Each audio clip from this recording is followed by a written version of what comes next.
ചുമ്മാ ഇങ്ങനെ ഇരിക്കാൻ നേരത്ത് പെട്ടെന്നൊരു കറങ്ങാൻ വേണ്ടി പോകാൻ വേണ്ടി മോൻ തോന്നി. നമുക്ക് എന്തായാലും കേരള തമിഴ്നാട് ബോർഡർ ആയതുകൊണ്ട് തമിഴ്നാട്ടിൽ തന്നെ ഒന്ന് പോയിട്ട് വരാമെന്ന് വിചാരിച്ച്. അധികം ചെക്കിംഗ് ഒന്നും കാണത്തില്ല. നമ്മൾ നേരെ പോകുന്ന ആറുകാണി വഴി പേച്ചിപ്പാറ ഡാമിൻ്റെ 2 ഭാഗത്താണ് പോകുന്നത്. ഏകദേശം എവിടെയൊക്കെയാണ് കളങ്കവ എന്ന് പറഞ്ഞ മമ്മൂട്ടിയുടെ പുതിയ ചിത്രമൊക്കെ ഷൂട്ടൊക്കെ ചെയ്തത് തന്നെ. നമ്മളിപ്പോൾ നേരെ പോകുന്ന ആലഞ്ചോലയിലോട്ടാണ്. കേരളത്തിൽ നിന്ന് തമിഴ്നാട്ടിലോട്ട് കയറിയപ്പോൾ നല്ല രീതിയിലുള്ള റോഡുകളാണ് കാണുന്നത്. അത്യാവശ്യം 2 സൈഡും നോക്കി കഴിഞ്ഞാൽ ഒരു നല്ല രീതിയിലൊക്കെ ഒരു കാഴ്ചകളൊക്കെ കാണാൻ വേണ്ടിയിട്ട് പറ്റും. അത്യാവശ്യം നല്ല രീതിയിൽ മലനിരകളും അവിടുത്തെ ഡാമുകളും തെങ്ങ് നട്ടേക്കുന്ന അവർ റബ്ബർ നട്ടേക്കുന്നൊക്കെ എന്ന് പറഞ്ഞാൽ അത്രയ്ക്ക് കിട്ടിലായിട്ടാണ് നട്ടു വെച്ചേക്കുന്നത് തന്നെ. നമ്മൾ ഏകദേശം എത്താറായിട്ടുണ്ട്.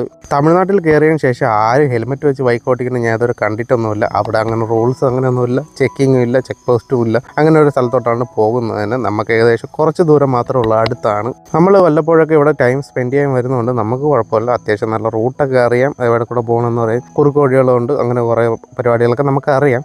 അകത്തോട്ട് കയറിയപ്പോഴാണ് തൊടലിക്ക ചെന്ന് നോക്കിയപ്പോൾ അത് പഴുത്തിട്ടൊന്നുമില്ല, പച്ചയായിട്ടാണ് നിൽക്കുന്നത്. അത് ചിലവർക്ക് അറിയാമെന്ന് തോന്നുന്നു. തൊടലിക്ക പഴുത്ത് കഴിഞ്ഞാൽ കഴിക്കാൻ നല്ല ടേസ്റ്റൊക്കെയാണ്. പിന്നെ നമ്മൾ ഡാമിൻ്റെ അകത്ത് കയറി അങ്ങോട്ടും ഇങ്ങോട്ടും നടന്ന് ഇത് കാണിക്കുന്ന സ്ഥലം എന്ന് വെച്ചാൽ ഒരു പാർക്കാണ്, ഉപയോഗശൂന്യമായി കിടക്കുന്നതാണ്. അകത്തൊക്കെ ഇരിക്കുന്ന ഇഷ്ടംപോലെ സ്ഥലങ്ങളൊക്കെ ഉള്ളതാണ്. ഒരു സമയം നോക്കിയപ്പോൾ വെട്ടി തെളിച്ചൊക്കെ വെച്ചതാണ്. ഇപ്പോൾ എന്താണെന്ന് അറിയില്ല, വീണ്ടും കാട് കയറിയിട്ടുണ്ട്.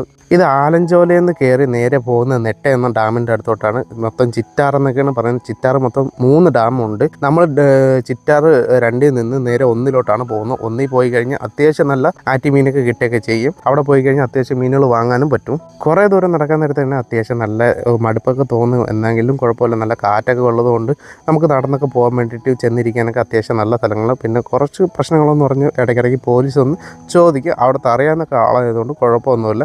പിന്നെ ഏകദേശം ഒരു 7 മണി 8 മണിയൊക്കെ സമയം ഇപ്പോൾ നമ്മൾ വീട്ടിലോട്ട് വന്നിട്ടുണ്ട്. നേരെ വന്ന് പിറ്റേ ദിവസമാണ് ഇനി വീഡിയോ ഒക്കെ എടുക്കാൻ വേണ്ടി രാത്രിയിൽ കഴിക്കാനൊന്നും നിന്നൊന്നുമില്ല. കിട്ടിയതും കഴിച്ച് അങ്ങ് കടന്ന്. പിറ്റേ ദിവസം ആയപ്പോൾ പുട്ടുണ്ടായിരുന്നു. പുട്ടിൻ്റെ കൂടെ ഈ സാധനത്തിൻ്റെ കൊണ്ടാട്ടം ഇതും കൂടെ വറുത്തിട്ടാണ് ഞാൻ അതിൽ കഴിച്ചത്. നല്ല ടേസ്റ്റൊക്കെ ഉണ്ട്. ഞാൻ പണ്ട് മുതൽ വീഡിയോ ചെയ്യുന്നിട്ട് ഇടയ്ക്കിടയ്ക്ക് ഈ സാധനം കൊണ്ടേ കഴിക്കും.